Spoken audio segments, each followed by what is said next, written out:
Hello and welcome to another episode of Tilted Pod. I'm your host, Seth. Don't call me Jack Wiles, and I'm here with the Mac Daddy himself, Mr. Mac Daddy. What up? I don't know if that's a good intro. Mac Daddy himself, Mr. Mac Daddy. Mac Daddy himself, the Mac Daddy. The Mac Daddiest of them all. This is Tilted Pod. This is your home for tournament results and modern musings, as well as a little bit of legacy. And, every once in a while we'll talk some limited or something like that. Probably not very often. We're not really that kind of pod. But, with Arena out, I feel like we might bring it up a little bit more. Well, and, today is somewhat of an exception considering over the weekend was... Exactly. It's the Pro Tour Dominaria in Richmond, Virginia. And in Richmond, what was it? How many players battled? Over 200 players battled it out to be declared the number one. And, the winner was kind of a new face. Only his second Pro Tour. It's the what was supposed to be white-black vehicles, but better. What do you mean what was supposed to be white? Oh, red-black vehicles was kind of the deck du jour. So this week in particular, we're going to talk pretty much specifically on the Pro Tour. Just what we think about it, what's cool. We'll probably have another podcast going over SCG regionals coming out later when more decks are starting to get posted. We don't really know all the regional lists. We're really going to list this. We're really going to look into those lists and see if we can find anything new or spicy for the regional list. But for the time being, we're just going to go over the Pro Tour. And I'll tell you what, this Pro Tour was pretty awesome. I actually think this is a really well done Pro Tour. I think the production was really great. Coverage was way better than it normally is. In the earlier rounds, there was some decent variety in the decks, which was cool. Which, contrary to the top 8, which all but I believe one deck in the top 8 was some form of red aggro. Yes, there was an Esper Control list in the top 8 by Ernest Lim Pejin. He was, I think he was the sole undefeated player in day one. Mm-hmm. He beat my boy Gucci to kind of knock him off of his day one and undefeated. He had performed really well in the draft too, if I remember correctly. Yeah, I mean, I think, they were undefeated. So they had to perform well in the draft. Yeah, I guess that's that makes part sense.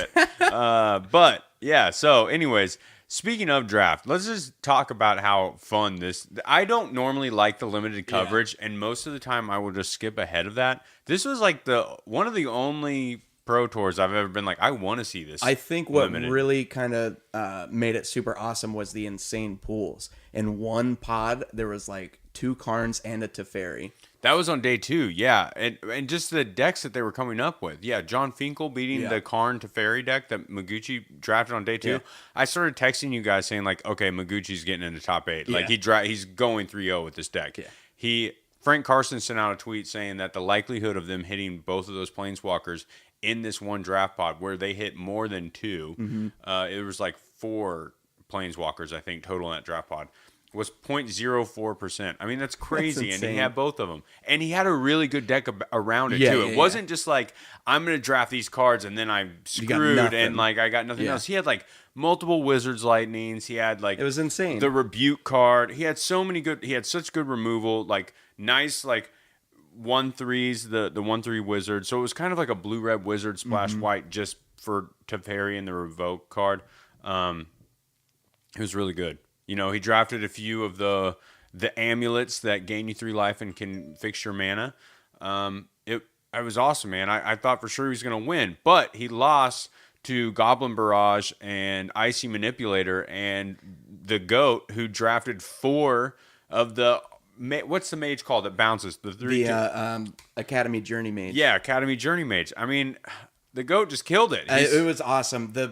Blue Red Wizards is just insane in draft, and Icy Manipulator is a house. I was so surprised on how good that card was. It's I just super never good. really thought it was going to be that good, but it's just like every turn, if you want to turn on your aggro jets, you can just like tap them down into turn and then jump back in, hit them again during your turn and get in there for, Yeah, I mean, remove two blockers. Exactly. And what else is really good in this format that I'm really liking? So because of watching so much of this, I've been doing a ton of Dominaria draft in Arena just because it's way cheaper than just doing it online over and over and over again on MTGO.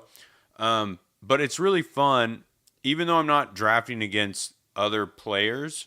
It's kind of if I want to try out if I want to go in a certain direction and I want to try to force it, you kind of can on Arena because I did get screwed in one of them, but you kind of can. If you want to force it, you can kind of make that happen because the picks are weird. Yeah, well, since you're drafting in AI, it's super easy to wheel stuff. Yeah, really easy. So and they're not making the smartest picks or the picks that the pros are making currently, and what we've decided is the best meta. But I will say that Blue Red Wizards deck is super fun when it performs right. It's really good. Really fun. Actually, in the recent Arena announcement, they announced that they're now doing 24/7 drafts, which is really cool for anyone who plays Arena out there.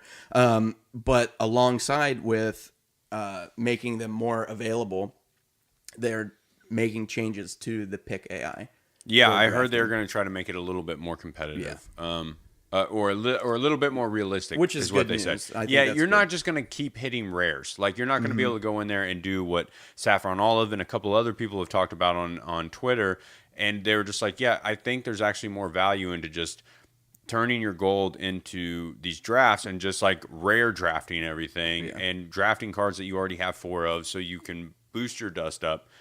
I stopped doing that because I just didn't think it was that fun because I kind of like drafting this format. I like to play the deck that I build. And I was doing that and still wanting to play. I tried doing that a couple times, still wanting to play, and then the deck was just awful. Because you go against people who actually drafted for reals. And so I drafted like 4 times while watching the Pro Tour yesterday, and that's how. And I was able to play all 7 in all of them. Now, I only got a 7 win once. The rest of the time, I was getting to about 5 and 6.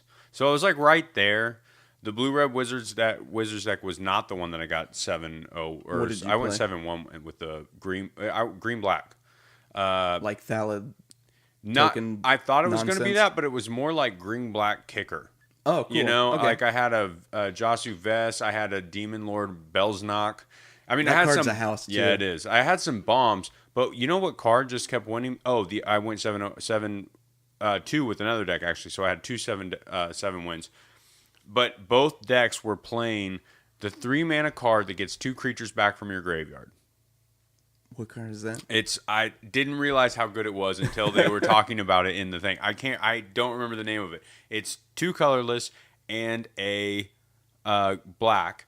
And it says return 2 creature cards from your graveyard. Yeah, it's super strong. I haven't realized how, especially in a limited format or in how strong returning creatures from your graveyard to your hand is.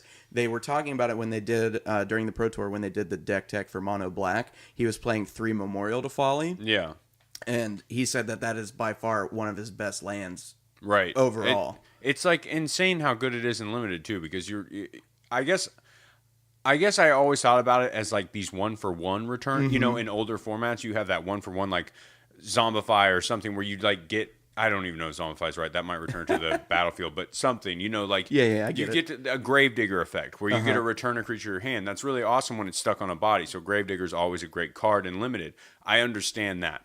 I never really wanted to draft a card that was just like, I trade this card for a card in my graveyard because it's so dead sometimes. And so when this format started, I really didn't think that paying 3 mana to get 2 cards back from my graveyard was going to be that good, especially because, like, what if I draw 1 in my opening 7, or something like that? Well, what it essentially does is if you're running a deck, a draft deck that has, say, 14 creatures, it's a non-creature card that says you essentially have 16 creatures in your deck now. Right, but those creatures have to die. So you have to do things to kind of help push this through.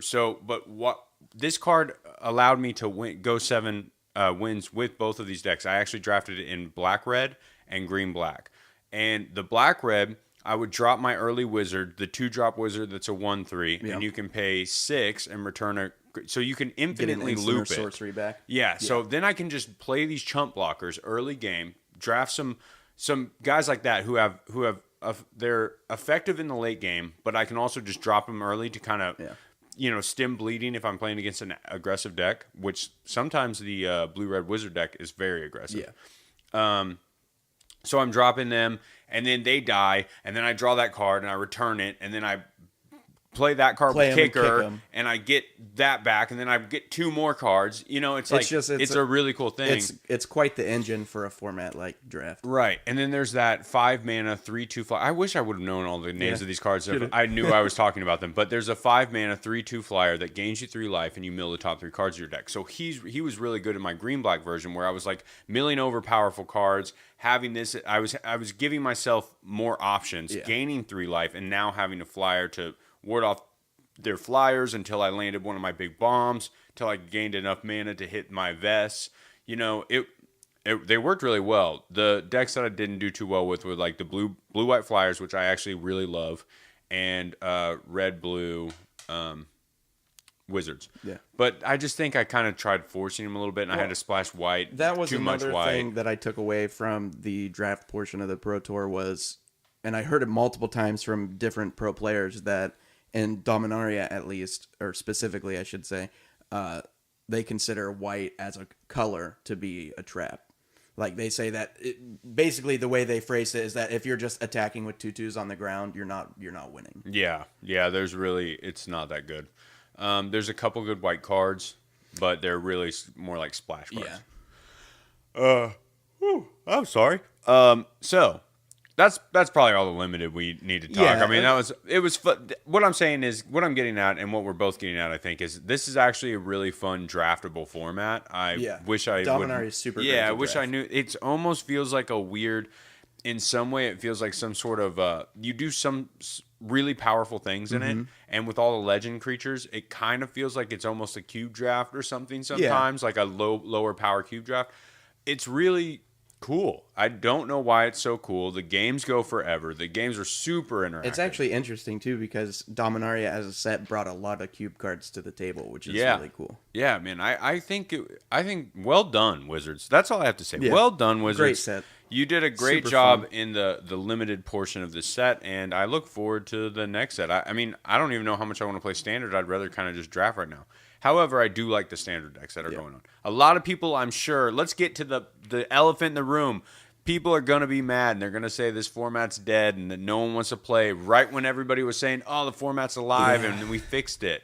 No, everyone's going to say it's dead again because aggro is really good, but that's okay. I think it's okay to have a good aggro. But the thing is control's really good too. It is really good. I think the problem is that control and aggro are both so good that other decks in the format can't really come out. They fell to the wayside a bit. You didn't see any constrictor. You only see, well, I mean, there were some constrictor decks, but decks you didn't see very much of was like mono green Stompy, which I thought was going to be a thing. I feel like playing 5/4s on turn 3. And I think they really were great. good when they did that. Or turn 2, I mean. I think they really won the games when they did that. Yeah. Like if they played the turn 3 or turn 2 Steel Leaf Stompy, they won the game. Because like a red deck curves out into Chain Whirler against a turn 2 5/4. Yeah. It's like, what are they going to do? And you know, the like Abrades and Lightning Shocks couldn't deal with it. The problem is, I really think that Soulscar Mage really helps the red decks kind of kill things in combat that are bigger. Them, yeah, and you then can just kind of be like, boop. Your Chain Whirlers have first strike. Yeah, and Soulscar Mage is actually so really much better now that like Soulscar Mage with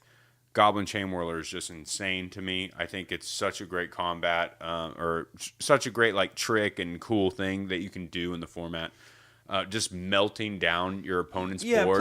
Plus, even if you don't have first strike, you shrink your opponent's creatures and then swing in with the Soulscar itself, and it has prowess, so you can do combat tricks and it's really cool. I mean, just Soulscar alone on the board with a shock or an abrade or a lightning strike is really good in combat. Mm-hmm. You know what I mean? Like you want to try to block with your 5/5, I'm gonna still be able to kill it with a lightning strike.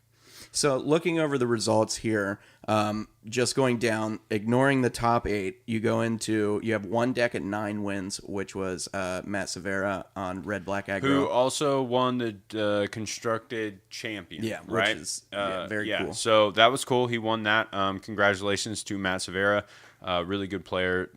Didn't get to top 8, but really crushed the standard portion. So you move into 8 wins, and now you're seeing a bit more diversity, but it's almost the same ratio at 8 wins of either mono red aggro or red black aggro to other. Right.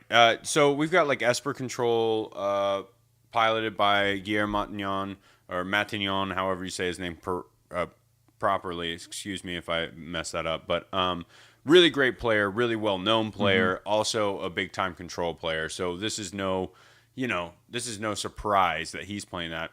But there are certain people that are playing these decks that you kind of think like, okay, so I don't know. I think Red Black just had the right tools. Yeah, it was just good. I mean, Reed Duke was on it with 8 wins. Well, he was on the mid-range version, which I actually personally prefer over the more low to the ground aggressive. Right. So, okay, so let's go ahead and clarify there.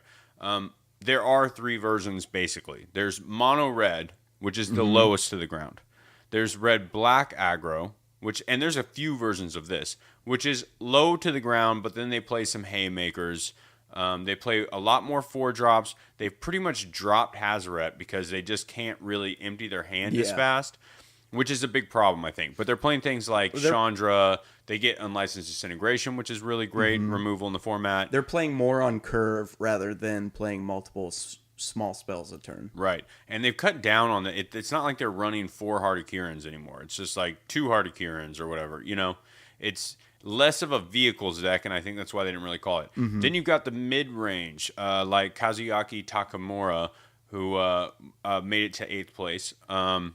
He's playing like Karns, more Chandras. He's playing 1 Hazaret. You've got, obviously, all of these decks are running Scrap Heap Scrounger, Goblin Chain Whirler, and most of them are running like Pia in some form or fashion. I'm not really sure, actually, about the mono red aggro list, but they might even have 1 or 2 in there. I also found it interesting that Walking Ballista wasn't I'm looking over that list, has not been as much of a presence as it has in the past, at least at this particular tournament. Right. It's really good in some decks, but I think in this particular tournament, it wasn't quite as great. The mid-range version also plays cards like Vraska's Contempt that you can't really fit in the aggro version. The thing with the mid-range version is they can go even bigger. Yeah. Or they can decide to go even lower. They kind of have that post-board, they get to decide what they want to do. Yeah, you bring in your duress. Or, if you got a grindier game, you can bring in the extra Hazaret. If you're expecting to go late because it's super hard to remove. Yeah, things like Angrath, more cut to ribbons, your extra Hazaret if you really want to just punish, like you were saying. Plus, you can bring in Bloodfast, and Bloodfast has just been a house from what I watched over the weekend. It was super good. It was very good. I bought a playset. Did you? Yeah, it was good. I think not very many people were on that card, and I think the card is good right now. But the cool thing about aggro, I'm sorry, man, I don't know why I'm yawning so much. The cool thing about the red-black aggro deck to me was that you can kind of board up into that mid-range that you can kind of do a similar thing. Yeah. You're not going to go quite as big as what the mid-range deck already is, but the mid-range deck, unless they have like that super low-to-the-ground sideboard, they've got to have a harder time against... Here's the way I look at it. They have a harder time against, like, what? I don't know, the control decks? Yeah. Probably. Well, maybe not though, because they do have a lot of answers. The thing is, and you saw it in the finals. If you haven't watched the finals, spoiler alert, I apologize. Wyatt Darby. Yeah, Wyatt Darby and Gonzalo Pinto. I can't remember exactly what game it was, but he boarded into Pinto boarded into more of that mid-range feel. He brought in, now mind you, he was on red-black aggro. Not mid-range and not the super... This is the low-to-the-ground one, so he is playing Bomat, but his opponent, Wyatt Darby, was on mono-red, which is even almost a whole turn faster. Well, I think here's the big difference. One of them had Hazaret. One of them didn't. Yeah. Like that. That's just such a huge thing. But yes, mono red is just faster. Cards like, the Jackal. What is his name? Earthshaker, Kinra, and things like that can kind of push through. But I believe it was the last match. It was actually the final, which was crazy. If you haven't watched it, pause and go watch it right now, because the very last match of the finals at this Pro Tour was insane. I haven't felt that excited watching a match since like the Lightning Helix heard round the world in like 2006. Yeah. But anyway, so Pinto boarded into kind of that more mid-range build and brought in his 2 Siege Gang commanders. And what was interesting is a big reason why he lost the final match was he was stuck on 4 lands with 5 drops in hand. He had a Glory Bringer. I think he had 2 Glory Bringers, a Siege Gang commander in hand, and just could not get over that hump. Yeah. Yeah. I mean, it's... So I feel like maybe he overboarded 5 drops. But that's how it... Yeah. But, I mean, he was kind of crushing him. He almost came back. He was so close to winning. Yeah. I mean, so close to winning. And to be honest, Wyatt Darby had the most epic top deck. I mean, yeah, century. It was just the best top deck. Like it was a good. The cool thing about Wyatt and why I think he's going to be a fan favorite for a while is how chill he was in this top 8. Did you see how he tapped everything when he slammed the Glory Bringer? He was just like boop. Yeah, but what was so annoying though at the end is like nothing against Pinto, because I definitely think that this is something he has to do. He's playing in the Pro Tour, and we'll talk about some of the things that happen in the Pro Tour that if you're playing on the grand stage, you're probably going to be a little bit more like concerned with things that happen, and you're going to be checking. But the rules lawyering, everyone was like, okay, yeah, he got his Ragavan token. Yeah. So the situation was he went and did an all-out attack. He said, trigger, exert my Glory Bringer that he just top decked to kill one of your blockers, I think your Chain Whirler. You had already tapped out and attacked. He was definitely dead on the next turn. Swings with everything, and I guess he like quickly grabbed the monkey token for the Ragavan and kind of threw it on the thing, but he never really announced the trigger, I guess. But so at the end, when everyone's like, woo, celebrating because it's epic top deck, then all of a sudden you have to wait for this judge to come over and be like, yeah, so the thing that happened was, and try to, that frustrated me. I was like, we should just be like, pumped this happened. Like, that's awesome. Yeah. Like, it's the Pro Tour. See, so some and I may have a different opinion because I'm not playing for thousands and thousands of dollars. I totally understand. Yes, that's a difference of like $25,000. It's still Magic. It should still be fun. Right. And I've actually had rulings like this myself at Opens where, as far as triggers going on the stack, they're assumed to be on the stack even before you announce them, and you're not required to announce them until they're relevant. So they had not yet moved phases. He was still in his declare attacker step, and so it's actually kind of, if he wanted to rules lawyer him, he should have waited until they moved phases and then claimed that he missed the trigger. Yeah, there was no. I mean, I understand what he's doing. He couldn't believe that he died to a top deck, and he literally died to a top deck. Like, there is no. He gets to go home and go, I came back from being pre-boarded games. He crushed me. I came back. Crushed him, was about to win, and he had one card in his deck. He had literally one out, and no one was even talking about the one out he had, and he drew it. And they were like, wait a minute, that card does it. I was watching the finals match with my brother, who doesn't even play Magic, and I'm sitting there, and I'm telling, his name's Ben. I said, Ben, if he draws Glory Bringer, like 3 turns ago, I'm like, he needs Glory Bringer to stabilize and be back in this game, and doesn't draw Glory Bringer. Final turn, I'm like, he needs Glory Bringer, and boom. Just thinking about it and talking about it gives me butterflies. That's how much fun I had watching. Yeah, it was awesome. And the fact that he just seemed so cool about it. It wasn't, he seemed very composed. He took his time and thought it through, and he did the combat math after he drew it. I think he knew he won as soon as he drew it, but yeah, he definitely was like, okay, let's just make sure. Yeah, but like he was like, I got it, through the whole top 8, he was just super chill. Like he beat Owen Turtenwald to get to the finals. That's got to be a nerve-wracking match. I mean, yeah. I also my heart goes out to Owen a little bit. I'm not a huge fan of Owen's. just because I don't know why. There's nothing against him. I know he's an amazing player. Well, he's It's always just kind of something- been a salty player in the past, and I think that's why a lot of people haven't liked him. But I heard the casters talking about it a lot throughout the top 8 that, especially Riley Knight. I don't know why he was on it so much, but he kept talking about how Turtenwald has like changed and is much more, what's the word I'm looking for? Gracious. Yeah. In his play. I think so. I think that's a really cool thing. The reason why, like, I don't know. I guess that's why it's like old bitter feelings against Owen Turnwald. But the truth is, I'm starting to feel bad for him because how many top 8s is this now without a single win? And he just keeps getting so close. 5. That's incredible. Yeah. I mean, that's really impressive, and that's taking nothing away from him. Like, I think he was kind of beat from the get-go. I think the mono red aggro deck just gets under the red black deck enough that I think red black's going to have to switch what they're doing a little bit. Yeah, they were fighting so hard to get over top of each other. Yeah. The mono red deck was just like, dude, my consistency is on insane. point. They do everything that the black red deck does just as well. They don't have the recursion of Scrap Heap Scrounger, basically. Right. And they don't get unlicensed disintegration. But they trade having that more of ability to go to the late game for this consistency and this speed. Like I said, I'm pretty sure from what I've watched that the mono red is almost a whole turn faster. Oh, it's got to be. I mean, I think they could both do it in about the same amount of turns, but I really think it's all down to Hazaret. I mean, one of them plays Hazaret, the other one really doesn't. Like, if you draw Hazaret and attack with Hazaret on turn 4, you're probably going to win that game. Yeah, probably. Like, it's really hard for people to come back from a swing like that. And the thing is, you can just swing with 8 from nowhere. Yeah. You know, like On Crop Crasher is a crazy card, kind of. Like, the fact that you can bring back Kinra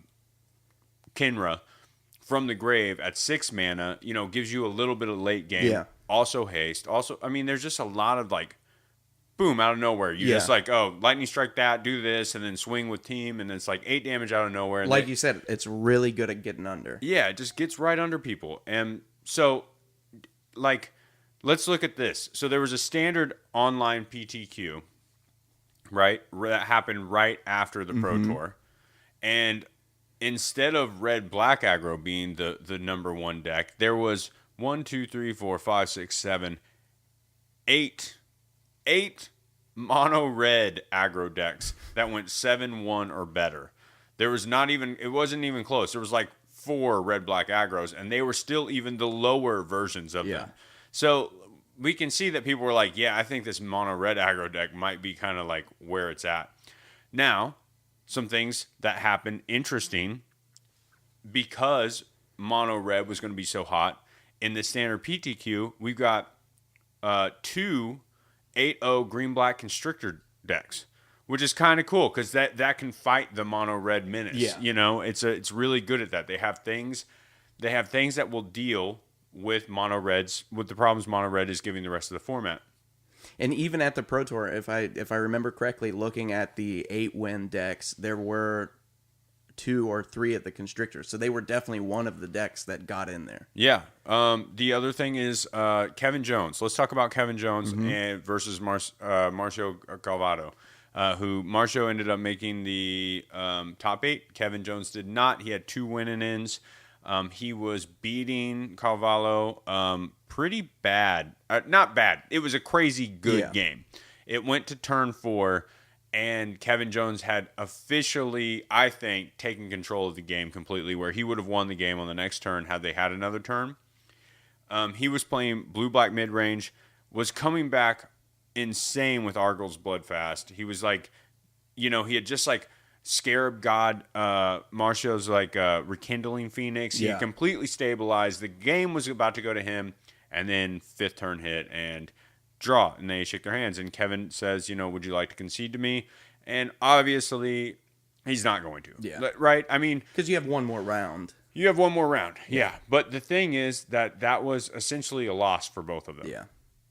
So it's frustrating for Kevin Jones. I think I was really impressed with Kevin Jones, how he got there. I don't think he's ever been even close to that far in the Pro Tour. Well, and it's disappointing too, because I think that blue-black would have performed really well in the top 8. Yeah, I don't really understand where blue black is coming from though. Like it doesn't seem like it's super great against red, but then again like that's what he was playing against the whole day, so it can't be that bad. And it seems like it might actually be better against control, but then again like it's way slower than red, so it can't really get under control. I don't really know. Well, it's stuff like, you have Gifted Aetherborn, that you have that little bit of lifelink. You've got Glint Sleeve Siphoners generating lots of card advantage on the low end of the curve. You got Ravenous Chupacabra, which hits as a blocker that doesn't die to Chain Whirler and also kills a creature when it enters. That's true, but the first creatures you just both spoke about are bad against Chain Whirler. Not Gifted Aetherborn. Glint Sleeve Siphoner is because that's 1 toughness. Well, Gifted Aetherborn is still a 2/3. No, it dies to first strike. That dies to first strike. Yeah. So, I mean, I think a lot of people don't like, or we don't talk about it enough. The first strike is what really it's super relevant. But they get Fatal Push. No, that's true. You get Cast Down, which kills Phoenixes. It kills Chain Whirlers. It doesn't kill Hazoret, but you get Essence Scatter's main board, Supreme Will, Vraska's Contempt. Vraska's Contempt seems good. You get it's still 4 mana, Phoenixes. though. Still 4 mana. Commit to Memory. And then out of the sideboard, you get stuff like Bloodfast, which we watched. We were talking earlier. Kevin Jones come back in that one match. I mean, he was dead on board, and he turned it around with Argos Bloodfast. And plays Gonti, sacks it, Liliana, reanimate Gonti, get another card, and it was a Glory Bringer. Yeah. Sacks it again, gains another 3 life, so that's super good. You get negates for stuff like Unlicensed Disintegration. Plus, just like when they have... What's their highest power in red? It's like 5 with Hazoret, right? Sometimes you can just slam a Gearhawk or a Scarab God, and they can't swing into that, and you're just going to win. Right. Yeah, I think that the... I mean, I don't know. I think the deck is good. I think it's just a deck that is full of good cards, but it's one of those decks that, like, didn't seem... really, like, maybe there's still people working on it. Maybe it's just not completely fleshed out. They're just playing like all their good blue-black cards, and maybe it will just continue to get better. I think everybody's so worried that mono red is going to be like ruin this format, and Chain Whirler is going to do terrible things to this format. I don't think that's the case. I think the format's going to keep adapting. Yeah. Like, so now that everybody's on mono red, and then we just see in the standard PTQ already it's adapting, and blue-black mid-range and Constrictor are just crushed it. Just 8-0'd all the way through. Easy. And how many times do you think they play mono red? A bajillion. Because there's like a bajillion 7/1 mono reds. So then, maybe if you're trying to play blue-white Teferi right now, it's not the deck to be playing. Exactly. Because they're just going to fight with fire you whenever you settle the wreckage of them. And, they're going to get under you in every way. And they can play that game with you where you're trying to, like, your important spells, they can kind of make you use them in the bad times. I think a big part of it as far as blue-white is what half of their deck do they draw. Yeah, because I've seen blue-white, and even during the Pro Tour, where they, it's like they play a threat, boom, seal away, threat, seal away. I'm on 4 mana now. I get to start playing cast outs, and they just can't do anything. Mm-hmm. Yeah, I completely agree with you. So I have seen that's why I think blue-white is like a 50-50 deck for me, because sometimes it feels like the best deck in the format, and other times you just get rolled because you drew the wrong half of your deck. It's the same problem with Death Shadow and Modern, and there's been a lot of decks over the years that are that way. Yeah, it just happens. Let's talk about some of the interesting decks, and then we'll wrap up our Pro Tour discussion. We might talk just a hair of Modern coming up for the preparing for the F&M series a week. But some of the interesting decks from Pro Tour Dominaria, an 8-2 deck by Jose Neres is a white-black Benalia deck. Pretty cool. Kind of what we saw. It is like basically white-black vehicles, pretty much exactly white-black vehicles. But I thought it was cool that this deck showed up and did very well. People seem to have forgotten about this deck very quickly, and he came and kind of rocked it. So congratulations to him. There's also the other really interesting deck that was really popular as far as on stream and what the casters were talking about, and that's Green Blue Karn. LSV brought it. Ivan Flock brought it. Their best thing though was like 7 wins, right? Yeah, I Yeah. think that was the best. But yeah, you go ahead and tell them about the deck. It's a pretty cool deck. It's super cool. So basically, I would call it a Glint Nest Crane deck. So you're generating card value with cards like Glint Nest Crane and just having a lot of artifacts that you can draw and consistently. Well, yeah, it's a big time Karn deck too. Yeah, and that's the namesake is green. Yeah. So you have Karn, which is feeding off of the fact that you have all these artifacts in your deck. So it's a great win condition. It generates card advantage. It's just an overall great card. But the other cool thing is, you have got 4 Aether Sphere Harvesters, main board Sorcerer Spyglass, Renegade map, the Implement of Ferocity. There's some cool interactions there with putting +1/+1 counters on your walking ballistas. You got Scrap Trawler, so you can kind of combo there and get back your Implement of Ferocities, get back your walking ballistas. And then you're running 4 Verdurous Gearhulk, which is just kind of your late game bomb. Yeah, I think that deck's pretty cool. They also play the Antiquities War, which is super cool. I really like Antiquities War. I think that deck is a card that I might want to play in some other formats. There's also a deck that they didn't talk about very much, but Green Blue Counters went 7-3 by Timothy Thomason. He's like almost 2 first names there. Cool job. This is a deck that it's basically your green black, your Sultai counter list. Mm-hmm. They're just like, we don't need black. We're going to play things like Adventurous Impulse, which is a Dominaria pickup, which was, look at the top 3 cards of your library, reveal a creature or a land from among them, so you can hit a lot more. You've got your Bristling Hydras, Verdurous Gearhulks, Rishkars, Jade Light Rangers. Just your big stuff that doesn't die to Chain Whirler for the most part, except for your Llanowar Elf, but it doesn't really matter if your Llanowar Elf ramps you into your 3-drop on 2. Yeah. It's got 4 Hadamas Climb in it. Awesome. So they're just going to crush some people real fast. I love that everyone's running to Commit to Memory now. Yeah, that's just like a card that has to be in decks now. And Sky Sovereign Council Flagship is kind of making a comeback.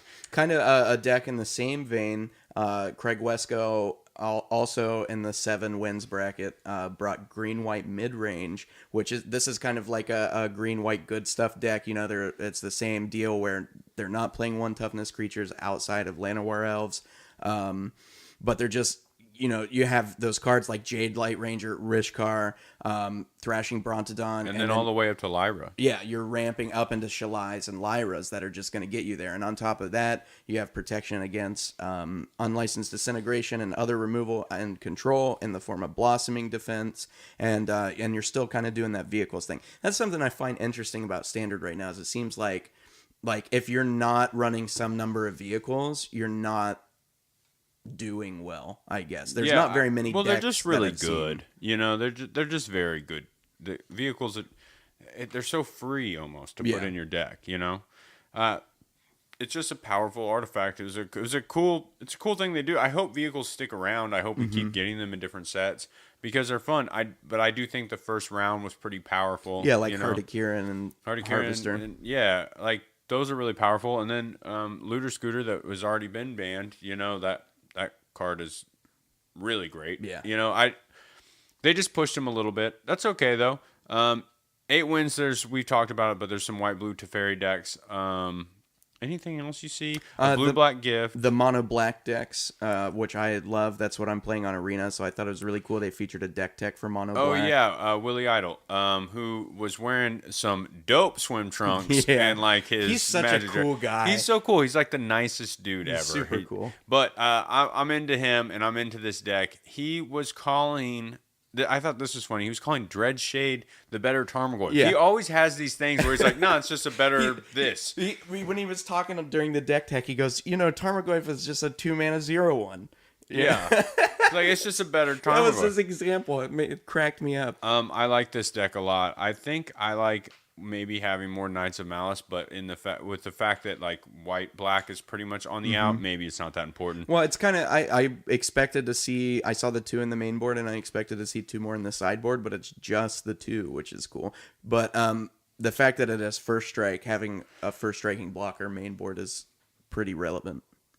Yeah, the fact that they get to run Scavenger Grounds, he's got the Memorial to Follies, if near dead lands. So he's got a lot. His lands all do something nice. And since he's playing just straight mono black, he doesn't have to worry about, he can still play 13 Swamps and then have a lot of like utility lands that'll still get them. And it's cool because not having to worry about any splashing. You get your 4 of Vraska's Contempt, your 4 of Fatal Push, so your removal package is just insane. And then on top of that, you have super powerful creatures like Dreadshade, where if you can get one to stick, it's gonna win. Right. I was really impressed with a lot of people who were bringing in Essence Extraction. It's a card that I don't think a lot of... I didn't hear a lot of people talking about it before. But it was in the sideboard of a lot of blue-black decks. It was in the sideboard of a couple red-black decks. And it's in the sideboard of this. It's really good against the red decks. Yeah, I feel like in red-black, it's hard to consistently get the double black. Yeah. Like, it was more in the ones that were, like, the bigger... Yeah. Like the more mid-rangey ones. I find it funny that Cast Down, which seems like such a good card, is just Not almost... that great. Laughable. Almost bad. Yeah, it's almost like it's super weird. The creatures you want to kill with it, I think, are just kind of bad. So he's opting to only play one. Like, you want powerful removal that isn't that conditional. It's not terrible in a format that's like mono Chain Whirler, though. Yeah, but I mean, there's still, it's not bad. It's just not, I don't think it's great either. Plus, you get access to Bontu's Last Reckoning out of the sideboard, so you do get those big board wipes. You get Gonti, which Gonti's super versatile and fun to play with. You get your 4 Duress for your control matchups out of the sideboard. And once again, Arguel's Bloodfast, just doing work. I love that card. I think it's super good. I think it's really underrated after what I watched over the weekend. Yeah, it's good. I think you have to have the deck for it, but and if you can get up to Liliana's Death Majesty, like once you stick one of those and possibly flip a Bloodfast, like it almost feels like you just can't lose. But if you really look at this tournament as a whole, we're looking at number 1 played card, Goblin Chain Whirler. Yep. It was the tournament for that. 50%, almost 50% of the decks insane. had Goblin Chain Whirler. 50% of the decks did have a Braid, which is why you didn't see very many God's Pharaoh gifts decks. Yeah, the God's Pharaohs, they were ready for God's Pharaohs decks. The rest, huge card out of the sideboard, Scrap Heap Scrounger, 4th, Bomat Courier 5th, which I was kind of surprised at. I didn't realize how many people were still playing that. Glorybringer 6, Chandra, Rekindling Phoenix, Soulscar Mage, Heart of Kieran. So basically, if you just take the cards that were in the top played cards, it's literally the deck. Yeah, it's like a red, deck. Black aggro. Yeah, so... something really interesting as far as Bomat Courier is like any deck that's playing red is playing it because it's colorless and it generates card advantage. So something that's really cool in a lot of the God's Pharaoh Gifts decks that I've seen, like even the like blue-red specifically, they have those Bomats because... for 1 red, you get to refill your hand plus put another creature card in the graveyard that can also come back as a 4/4 with haste. That's just super cool. So I can see why a lot of decks, if you have red in your deck, I think you should be playing Bomat Courier. Yeah. I think that I think you're kind of right. I just like Bomat Courier. Yeah. I bought like 30 of them, and then I ended up selling like 24 of them after they reprinted it in that deck. Speaking of, that Mono Red Hazoret Challenger deck, like I really wanted to just go buy it because the cards in it are worth more than the deck by far, and I don't have like a few cards I need. Like I think I need my 4th Hazoret. It has one in there. I need my Soulscar Mage since I accidentally sold mine.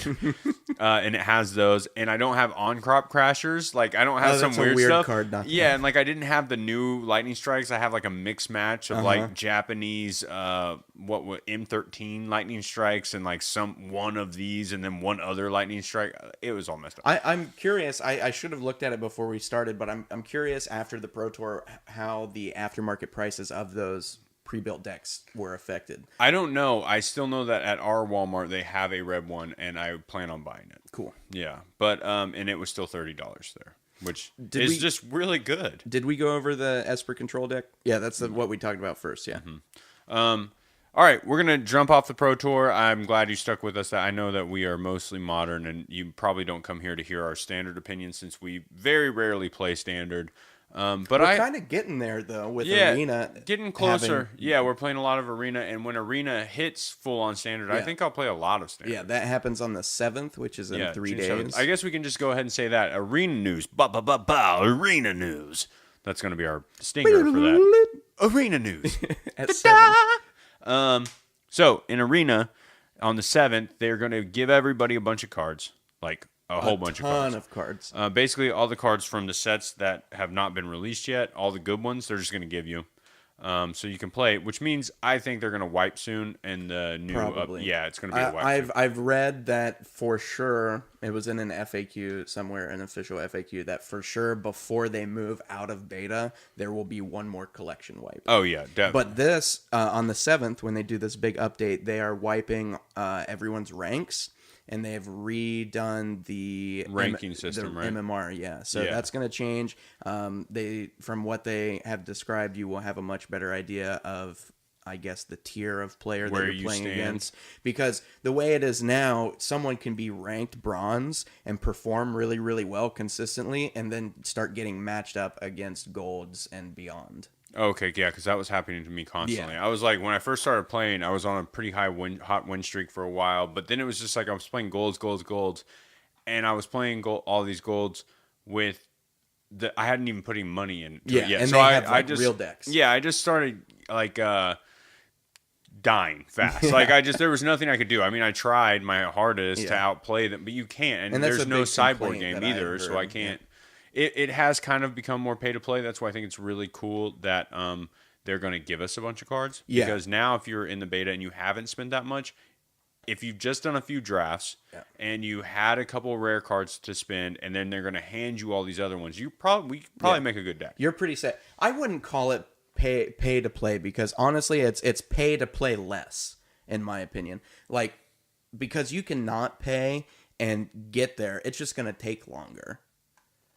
Yeah, I mean, but it kind of takes a long time. Yeah, it just depends on how much you want to play. And I think a big issue is in one of the updates that they did, they had reworked the daily rewards to give you less if you play more, and give people more who play less, which rewards casual players but doesn't so much reward grinders. And that was the second announcement that they made. I don't know if it's the second part in the announcement, but that's the second thing I'm going to bring up, is that they are going back to more prizes for daily wins. They're going to extend that period.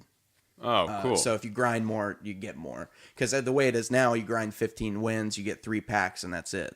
Right. You got nothing else. They said that they're gonna change that. So if you grind a lot without paying on Arena, you'll be rewarded more.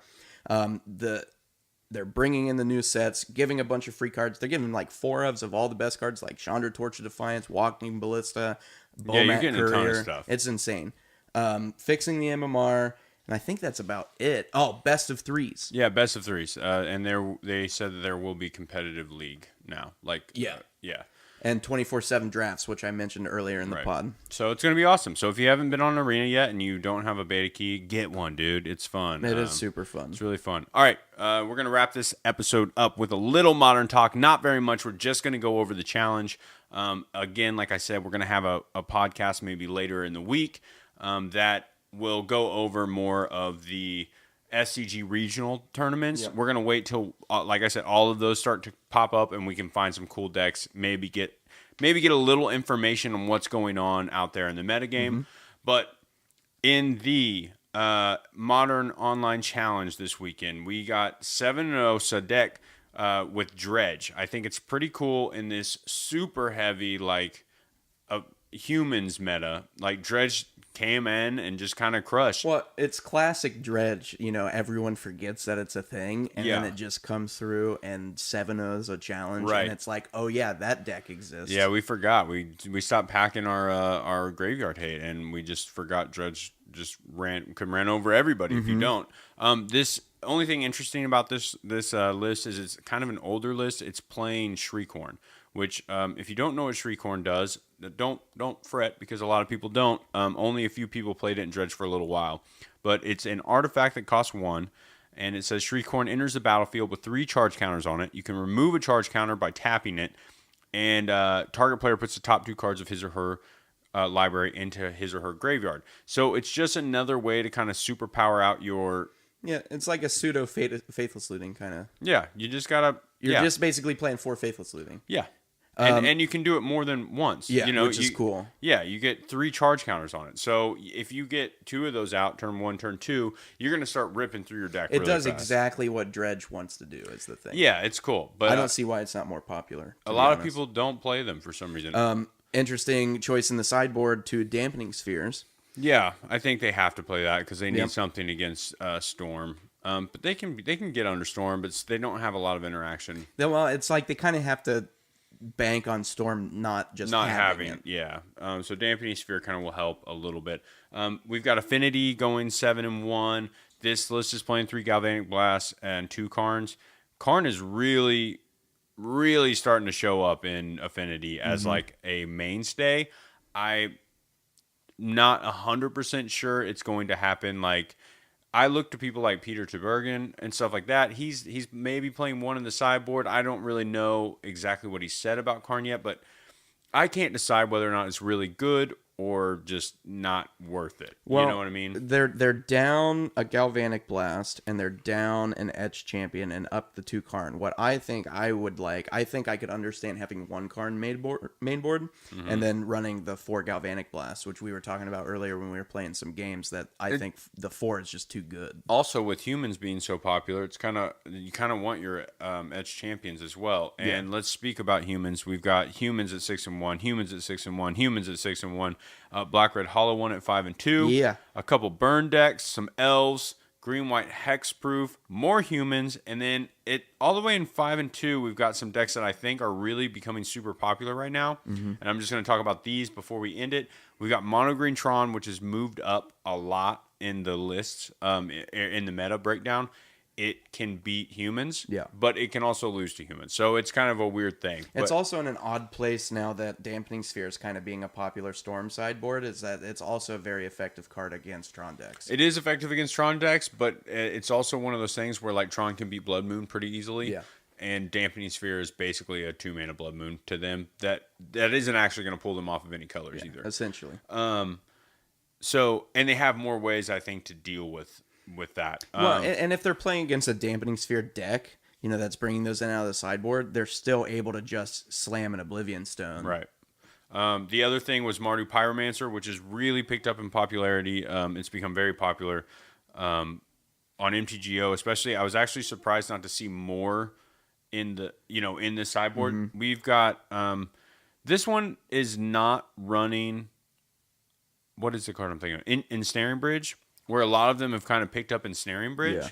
Yeah. But this one does have like Swift Spears in the sideboard and can get a little bit more aggressive, I guess. Yeah, that's cool. Campbell has become a mainstay in this deck very much. Ley Line of the Voids, Engineered Explosives.